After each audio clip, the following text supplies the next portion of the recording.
acompañarnos.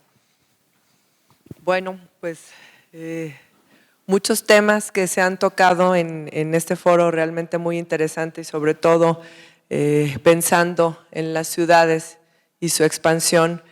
Aquí nos encontramos la arquitecta Lilian Ponce, presidenta de la Academia Guadalajara, capítulo Guadalajara, y yo como presidenta del Colegio de Arquitectos del Estado de Jalisco estaré en esta ocasión en esta plática con ellos, entendiendo un poco desde el punto de vista de la academia enfocada más en temas de arquitectura, cómo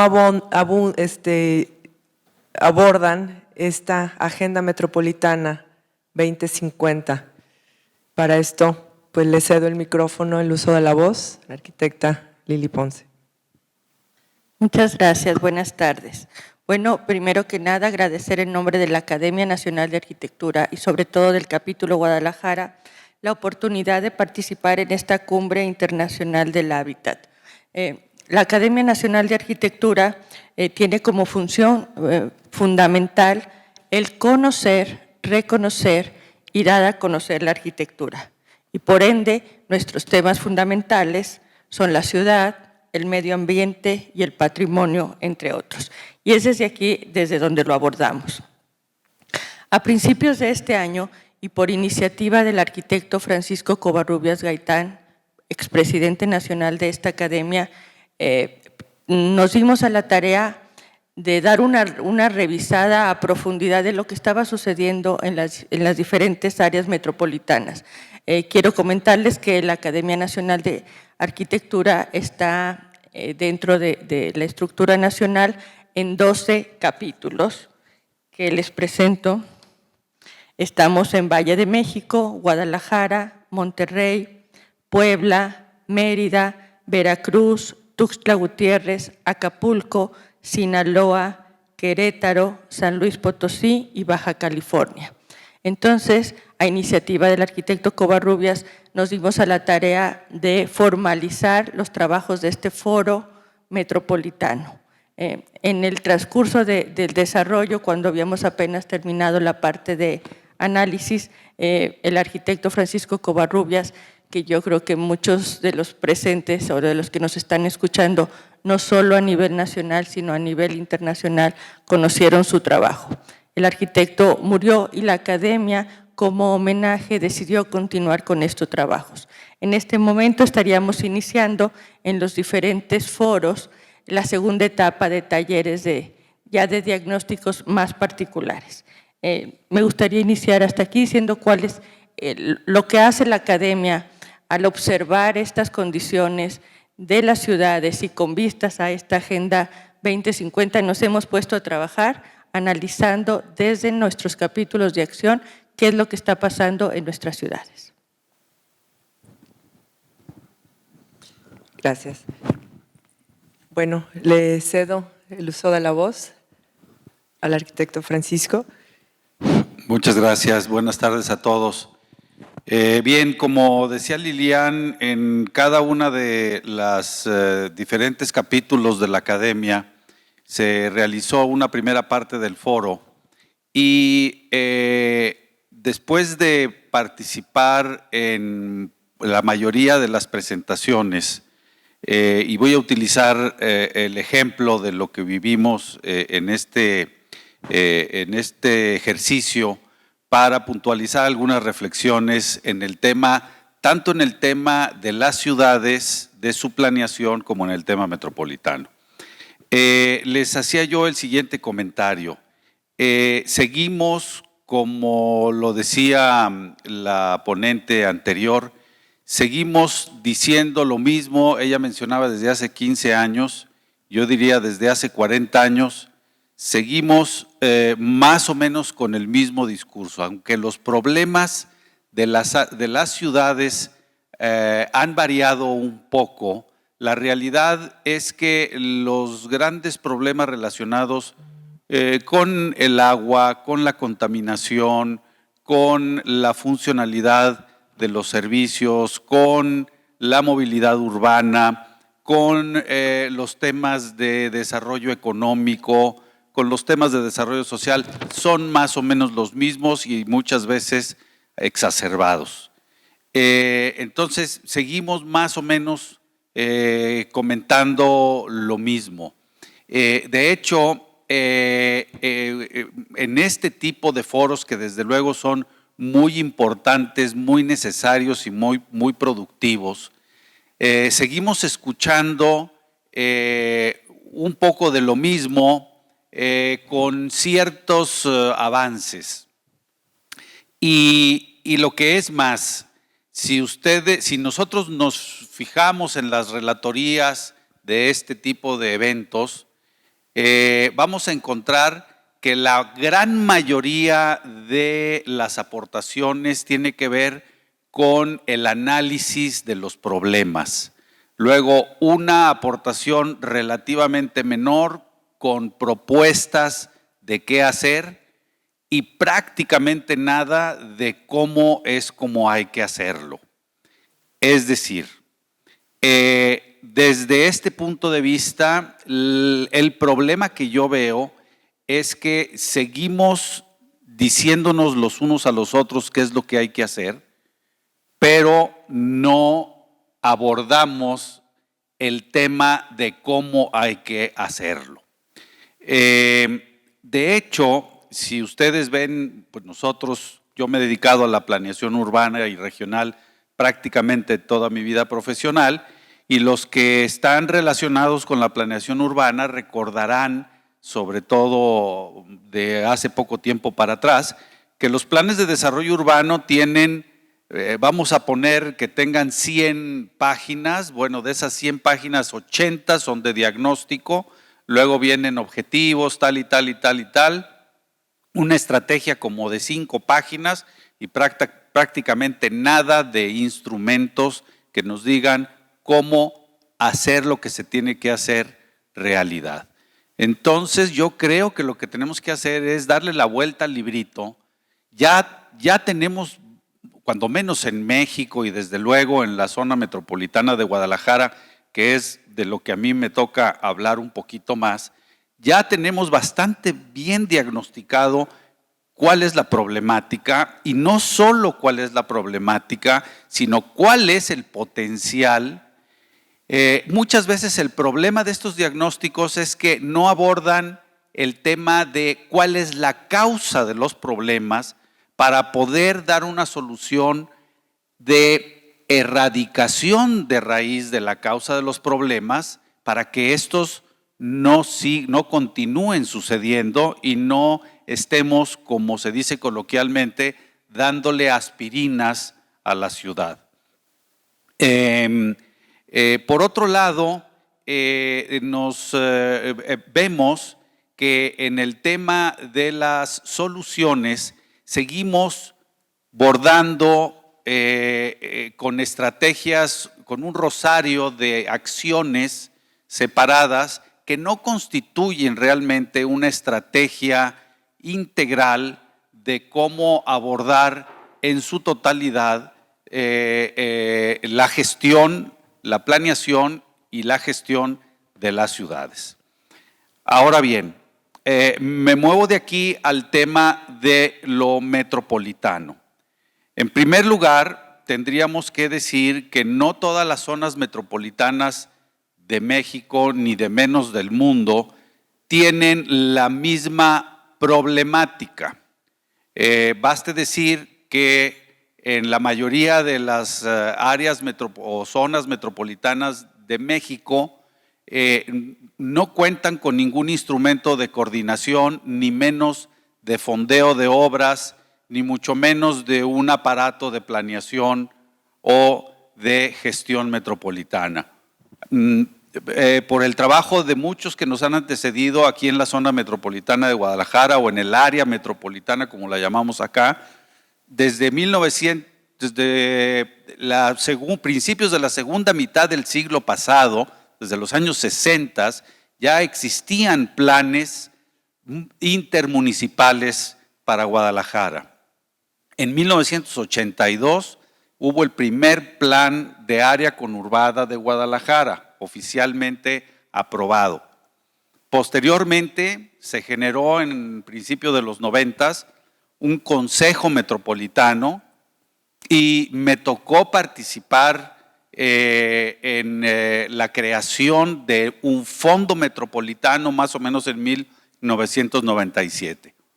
Posteriormente, a nivel nacional, se generó un fondo metropolitano con la participación de la Federación y ya en la segunda década de este siglo se creó en Guadalajara un instituto del área metropolitana de Guadalajara y actualmente existe desde hace ya 5 años un plan de ordenamiento territorial metropolitano. Entonces, localmente, con mayor razón, nosotros debemos de trabajar más en particularizar en qué es donde podemos mejorar ese andamiaje metropolitano que ya tenemos, en lugar de seguir pensando solamente en afinar el diagnóstico de la problemática. Ahora, pasando al tema de la problemática metropolitana, cuando en el grupo comentamos este asunto, me surge la siguiente reflexión. Cuando hablamos de una problemática de una área metropolitana, estamos hablando de varios gobiernos territoriales en un solo continuo urbano. En el caso de México, varios municipios que existen dentro de una área urbana consolidada. Por lo tanto, entonces, la planeación de una ciudad, de un solo municipio o de varios municipios es relativamente similar. Si pensamos, por ejemplo, en Bogotá, la capital de Colombia, algún día se constituía de varios municipios y hace tiempo que ya nada más está constituida por una sola municipalidad. De manera que entonces Bogotá no es una zona metropolitana y sin embargo se planifica de manera muy similar a cualquier otra ciudad del mundo. Entonces, ¿cuál es realmente el tema de la problemática metropolitana? El tema de la problemática metropolitana es la gestión coordinada del territorio, la gestión de coordinación intergubernamental del territorio. Ese es realmente el tema metropolitano.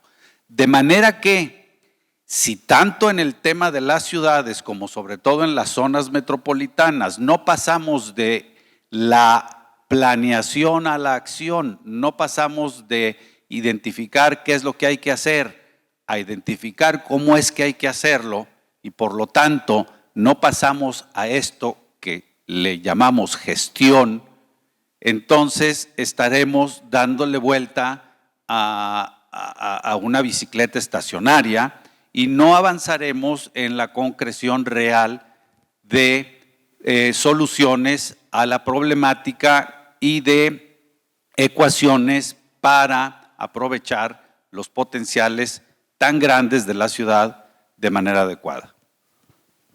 Gracias, Paco. Lili, entendiendo un poco entonces en la actualidad que los cambios de necesidades en los ciudadanos, las familias cada vez son más chicas, las necesidades son diferentes.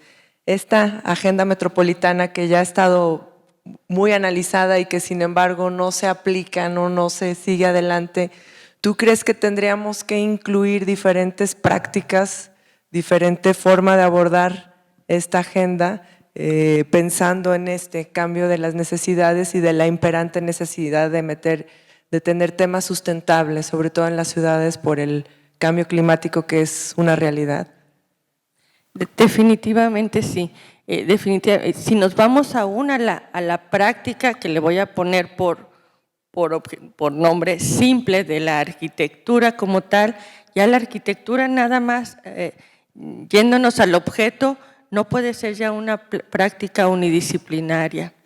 Necesitamos desde ese primer objeto tomar en cuenta muchísimas disciplinas conocidas antes y nuevas que ahora no conocemos. Pero creo que en el fondo de la situación lo que hay es que como personas y como ciudadanos debemos de ser cada vez más conscientes de nuestra realidad personal y social.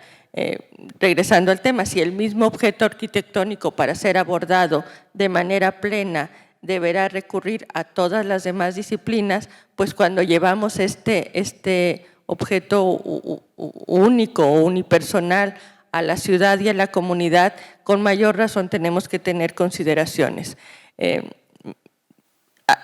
Me ha llevado mucho tiempo una discusión a veces que puede ser muy simple, pero a veces dices, bueno, ¿quién es el de la culpa, no? Y como ciudadanos se nos hace muy directo decir, bueno, la autoridad no está tomando las medidas adecuadas, que en muchos casos sucede, pero también en muchas de las situaciones es el ciudadano el que no asume la responsabilidad que le corresponde. Desde tema tan simple como traer un papel en la mano en la calle a tirarlo, hasta temas que nos pueden incumbir a los profesionales, que esto es muy importante, qué vamos a pedir, qué vamos a solicitar y a veces a coaccionar a la autoridad que nos permita hacer para que nosotros logremos satisfacer al cliente, pero sin la responsabilidad de lo que sucederá con esa propuesta para los vecinos de la cuadra, de la colonia, de la ciudad, ¿no?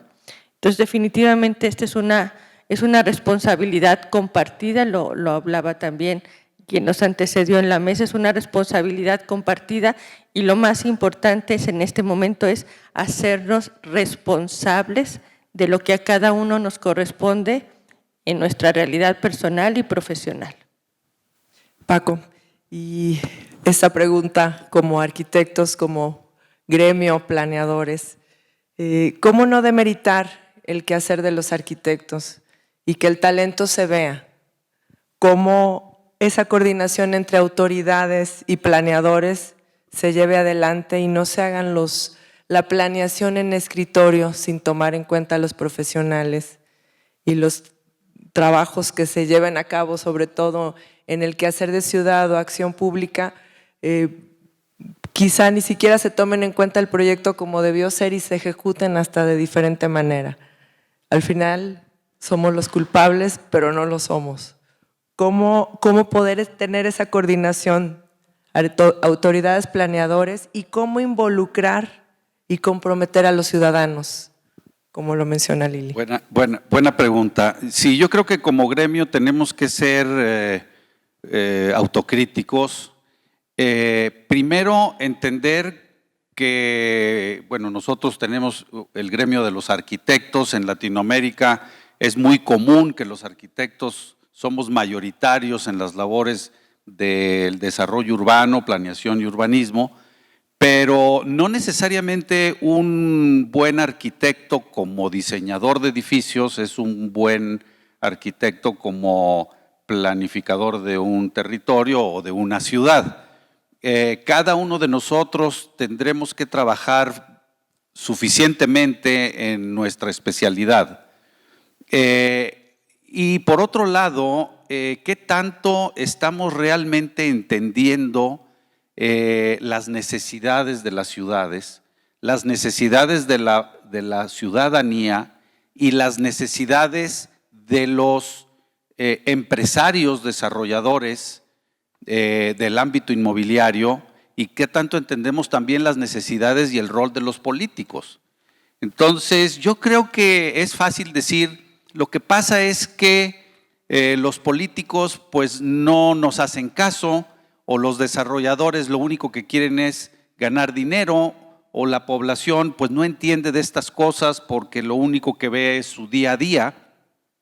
Pero ¿qué tanto nosotros no estamos sabiendo interpretar las necesidades de cada uno de esos sectores y traducirlas en propuestas que realmente sean no solo útiles, sino viables en términos de las reglas del juego político, legal, social y económico, y que sean verdaderamente factibles en una acción coordinada entre todos esos sectores? Yo creo que la situación prevaleciente mucho tiene que ver con algo que nosotros no hemos hecho bien. El trabajo de los arquitectos para que la ciudad sea ambientalmente sustentable, socialmente justa y económicamente productiva, ¿crees que tiene que incidir en esta nueva agenda que estamos planeando? Sí, por supuesto. Y yo creo que este es un tema, y lo hablábamos el otro día en otros foros, lo podemos llevar a temas a lo mejor muy claros que hablábamos hace rato de la movilidad, ¿no? Es el derecho de todos para movernos, pero es el derecho de todos, porque ahora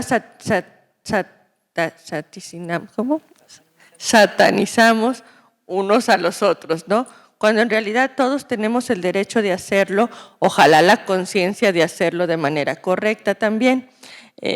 Y creo que en el desarrollo de los temas para esta agenda es igual. O sea, necesitamos abandonar el yo para mí, para encontrar ese nosotros, porque no nada más va a ser cosa de buena voluntad, ya no hay opciones y lo estamos viviendo ya de manera directa. Hablaban también hace unos minutos de la emergencia hídrica que vivieron nuestros compañeros de Monterrey, ¿no? O sea, esto ya no es el futuro, esto es hoy. Y esto es, yo estoy siempre muy involucrada en este tema, desde yo persona, yo profesionista, yo comunidad, cómo nos vamos desarrollando y haciéndonos responsables de lo que nos toca. Dejar de satanizar un montón de cosas, desde el del coche con el de la bicicleta, el de a pie con el del camión, pero también en los temas urbanos. Los temas urbanos son temas económicos y sociales. El que hablemos de que un proyecto sea económicamente sustentable va mucho más allá o de manera más profunda a si es un buen negocio o no, que debería de serlo. El darle, por ejemplo, la oportunidad económica de sobrevivir a los edificios patrimoniales, está involucrado el dinero, que a veces en cuanto oímos dinero se nos hace que es un tema que no es correspondiente, pero los edificios patrimoniales debemos de darles también una opción de vida sustentable, buscar en qué sistema y en qué método lo podemos poner a funcionar para que se gane la vida, dando por hecho que son de un valor. O sea, no, eso no es la discusión, sino cómo ponemos esos temas que nos están haciendo tabú y los abrimos y lo desarrollamos. Si queremos una ciudad de primer mundo, eso significará que nuestros ciudadanos van a tener acceso a un buen nivel de vida y sí, eso también tiene que ver con que nos promuevan en foros, a veces académicos, a veces turísticos, a veces sociales, pero eso es la ciudad la ciudad que esté viva y en la que queremos vivir. Gracias Lili. Bueno, muchas gracias. Podemos resumir un poco desde nuestra perspectiva de lo que es gremial o de arquitectos y de la arquitectura en sí. Rescato esto, que tenemos que entender las necesidades reales, Paco, con una práctica interdisciplinaria, que ya no es el quehacer solamente de los arquitectos o de los urbanistas, una gestión coordinada del territorio y, ver la problemática metropolitana como tal, como metrópoli y no como varios municipios. Muchas gracias a todos ustedes. Buenas tardes. Gracias, buenas tardes.